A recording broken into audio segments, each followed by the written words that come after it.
कभी कभी हमें लगता है कि हमारे अपने, हमारे हितैषी, हमारे माता पिता को हमारे मन की बात ही नहीं समझ आ रही, जैसे उन्हें हमारे हर कार्य में, हर निर्णय में खोट दिखाई दे रहा हो।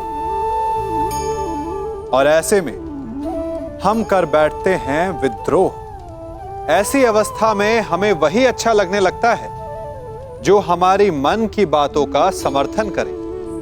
हम उसे ही अपना हितैषी समझ लेते हैं। परंतु जो आपसे मीठी बातें कर रहा हो वो आपका हितैषी है, ये आवश्यक नहीं। कुछ विषैले फूल बड़े सुंदर दिखते हैं, कुछ विषैले फल असाधारण रूप से बड़े स्वादिष्ट होते हैं। और ये भी आवश्यक नहीं कि हमारे रोगों का निदान करने वाली औषधि सदा मीठी हो। इसलिए विष और औषधि में अंतर को परखने का प्रयास करें। हो सकता है जो आपके हित की बात कर रहा हो वो आपको संकट के गर्त में ले जा रहा हो।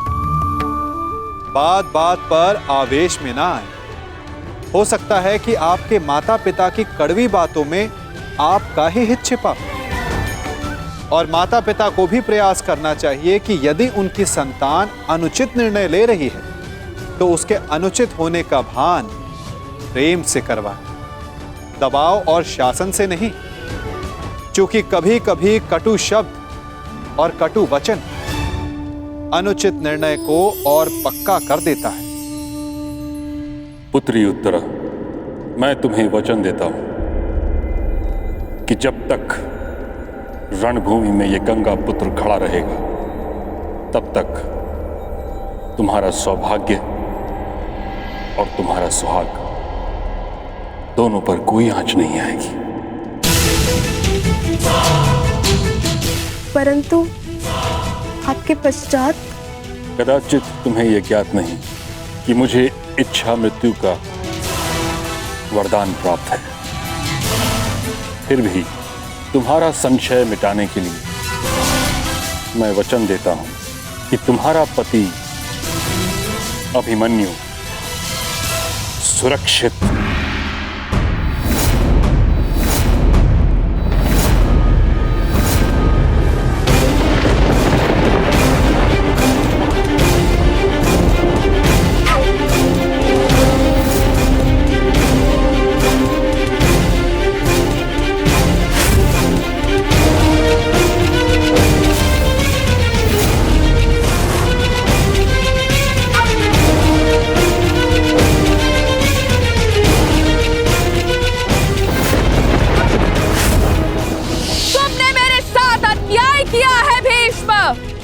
हस्तिनापुर के सिंहासन के लिए मेरा जीवन नाश कर दिया, मेरा त्याग कर दिया। मैं नया जन्म लेके आऊंगी भीष्म, तुमसे प्रतिशोध पूर्ण करने।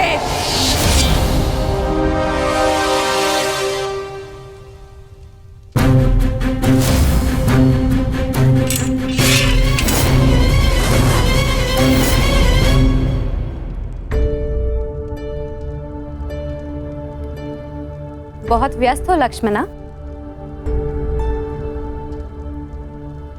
अभी से ही अपने विवाह की तैयारियां प्रारंभ कर दी।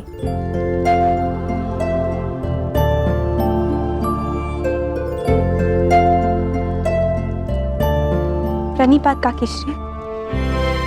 प्रसन्न रहो पुत्री। एकांत। तुम्हारी सासश्री तो राजकुमारी उत्तरा के वस्त्र अलंकरण समारोह में व्यस्त हैं। इसलिए वो चाहती थी कि ये सभी उपहार हम तुम तक पहुंचा दें। और वैसे भी महारानी सुदेशना से अधिक मेरा मन है कि मैं तुम्हें होने वाली महारानी की भांति सजते हुए देखूं।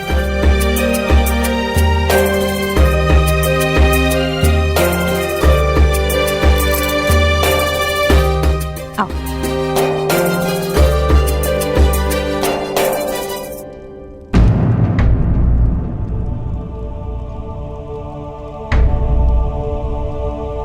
इस पुष्प जैसे कोमल मुख पर ये उदासी की परछाई क्यों? सब ठीक तो है ना लक्ष्मणा? तुम कुशल तो हो? मैं तो ठीक हूँ काकीश्री। परंतु आप इतनी क्षमाशील कैसे हो सकती है?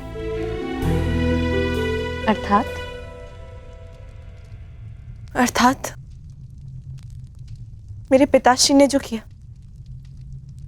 वो भुलाया नहीं जा सकता, और मैं जानती हूं कि क्षमा भी नहीं किया जा सकता।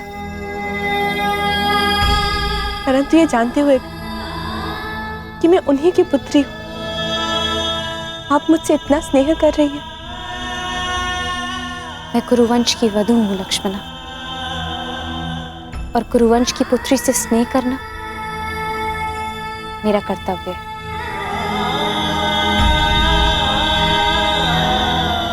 मैं आपसे कुछ मांग सकती हूँ काकीश्री?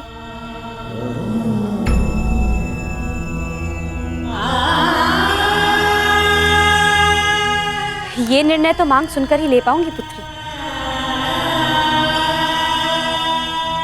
बिना सोचे समझे वचन देने की पीड़ा बहुत अनुभव कर चुकी हूं।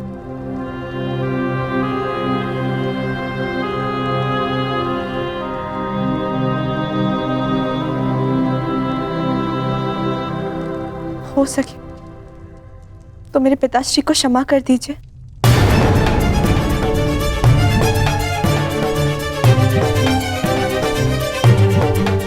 उनकी ओर से मैं आपसे क्षमा चाहती हूँ।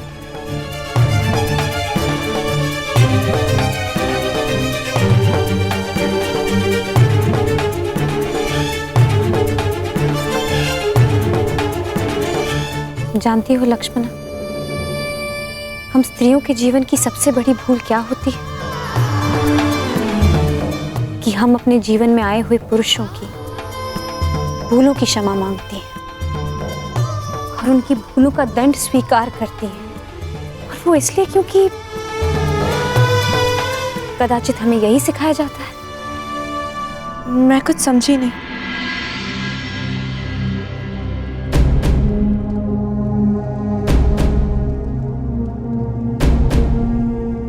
बस इतना समझ लो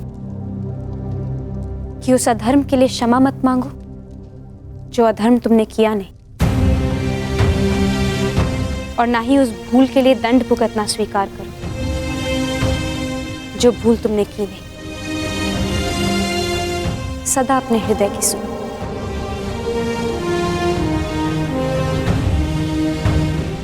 क्या आपने अपने हृदय की सुनी थी जब आपको जीवन में कोई विकल्प नहीं दिया गया और 5 पुरुषों से विवाह करना पड़ा?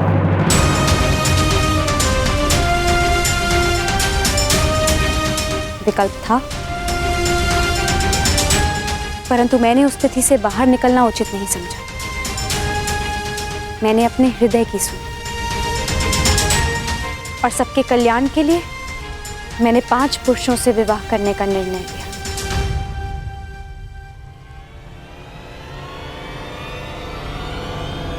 मैं तुम्हारे पिताश्री को क्षमा नहीं कर पाऊंगी।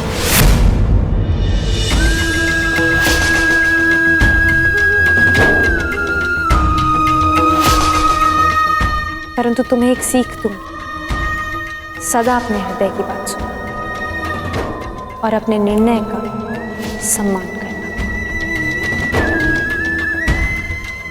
अपने जीवन से जुड़े किसी भी निर्णय के लिए कभी किसी और पर निर्भर मत होना। पांचाल कुमारी की जय हो। पांचाल से कुमारी शिखंडिनी और कुमार दृष्टद्युम्न पधार चुके हैं।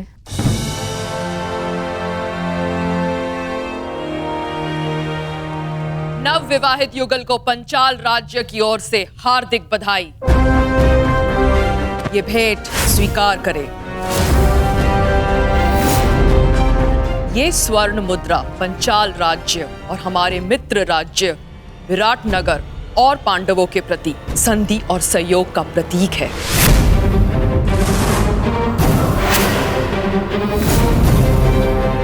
इसे आप स्वीकार करें।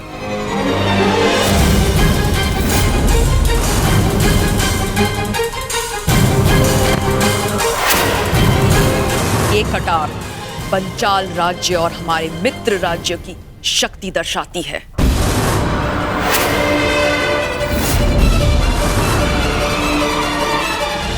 हम पंचाल राज्य और हमारे मित्र राज्य की सेना का एक बड़ा भाग आपको भेंट करते हैं।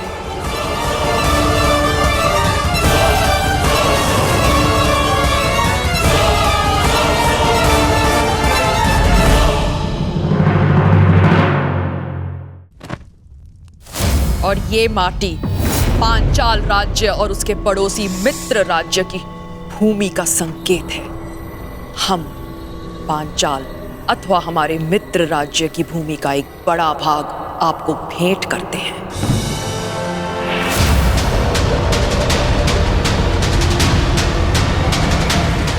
ये क्या हो रहा है? ये क्या हो रहा है? ये क्या हो रहा है? क्या हो रहा है ये? बंद करो, बंद करो ये स्वांग, बंद करो ये स्वांग।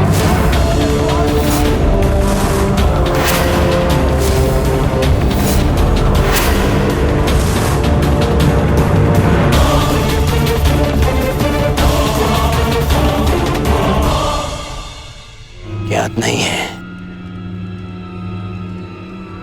दिग्विजय के पश्चात तुम्हारे पांचाल पर मेरा अधिकार है, हस्तिनापुर का अधिकार है।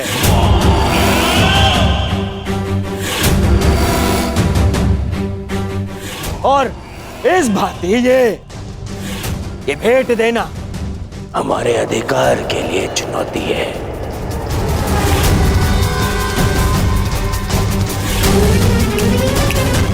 यदि ये भेंट वापस ना ली गई तो मैं इसे युद्ध की चुनौती मानूंगा।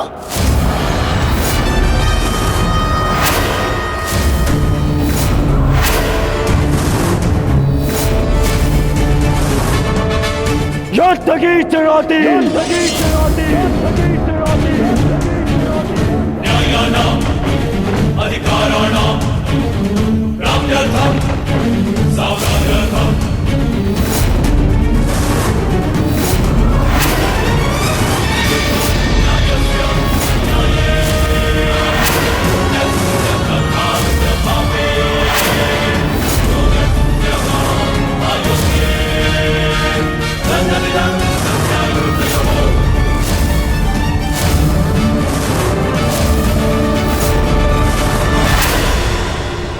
क्या पिताश्री ने तुम दोनों को यहाँ पहरेदारी करने को कहा है? जी राजकुमारी, युवराज का निर्देश है, हम आपकी रक्षा के लिए यहाँ प्रस्तुत रहें।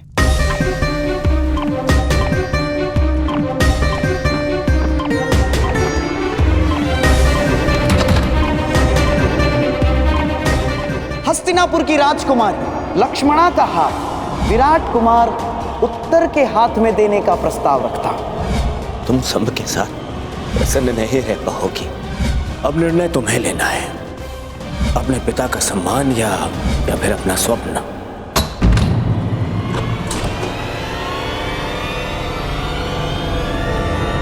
कौन है वहां? अरे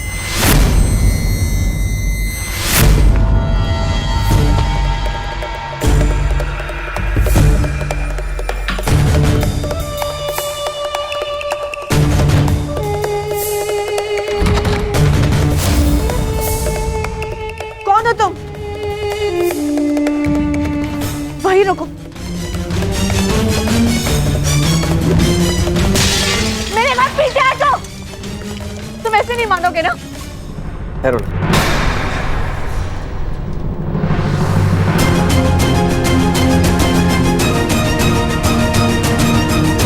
रिश्ते, तुम यहाँ क्या कर रहे हो? ये बताने का समय नहीं है लक्ष्मण, समय कुछ कर दिखाने का है।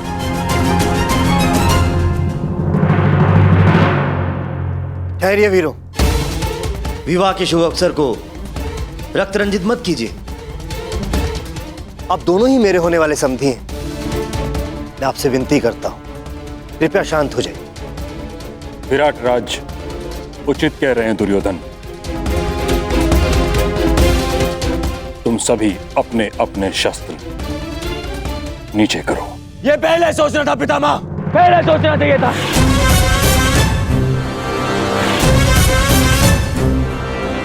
ना मैं, ना यहां कोई और, कोई मूर्ख नहीं है, सब दिख रहा है।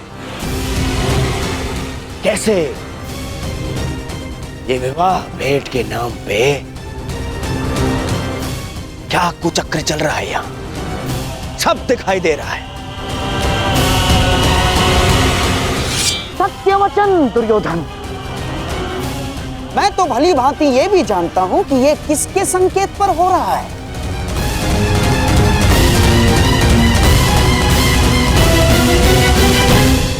मुझे ये विराट राज से ऐसी आशा नहीं थी पितामह, नहीं थी ऐसी आशा।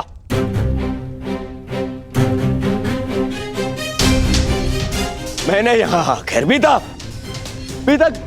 पैर बुलाकर आपको समधी बनाने का प्रस्ताव रखा और आपने हस्तिनापुर को ही अपमानित किया।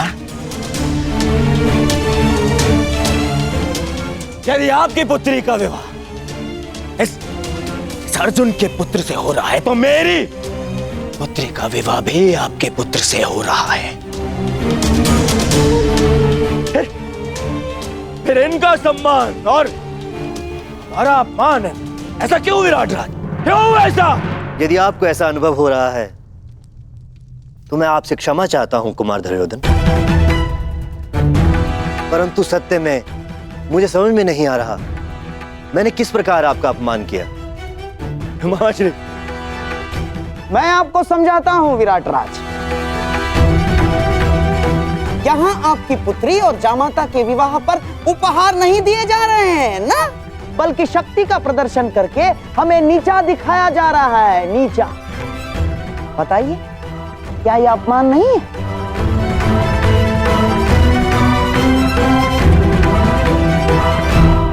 और तुम पांचाल कुमारी, जो उपहार तुम यहां भेंट स्वरूप लाई हो, उसमें केवल मेरा और हस्तिनापुर का अधिकार है, केवल मेरा। ये कौरवों की संपत्ति है, तुम्हारी नहीं। क्योंकि मित्रकर्ण मेरे आवाहन पे एक विजय प्रयाण के समय तुम्हारे पिता को पराजित किया था, पांचाल को पराजित किया था।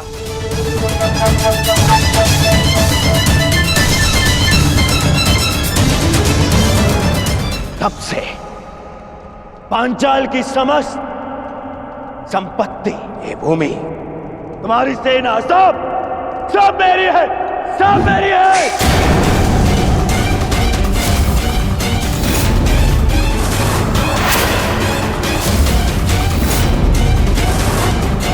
हम कौरवों की है।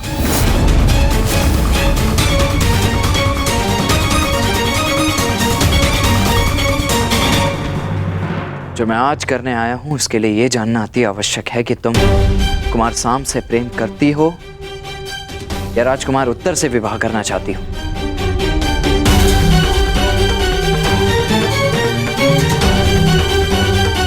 इस प्रश्न का उत्तर मैं कुमार सांप को पहले ही दे चुकी हूँ। मुझे इस विषय में कोई बात नहीं करनी। मैं तुमसे विनती करती हूँ वृष से, चले जाओ यहाँ से। मुझे समारोह के लिए तैयार होना है। कहाँ? उस विवाह के लिए जिसके लिए ना तुम्हारा हृदय और ना ही तुम्हारी आत्मा अनुमति देती है। और ऐसा किसने कहा तुम्हें?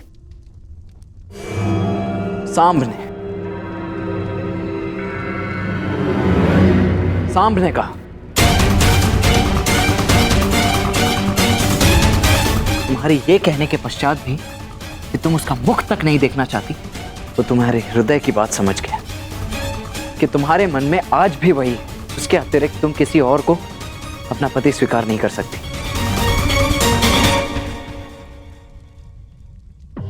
ये जीवन तुम्हारा है लक्ष्मण, तो निर्णय भी तुम्हें ही लेना है। मैं केवल ये कहना चाहता हूं कि अभी भी अवसर है। बताओ तुम्हारे हृदय में क्या है? क्या तुम साम से प्रेम करती हो, उससे विवाह करना चाहती हो?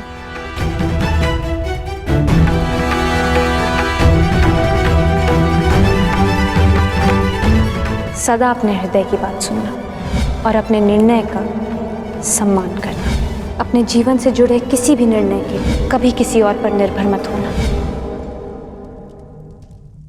बताओ लक्ष्मणा, ये अंतिम अवसर है,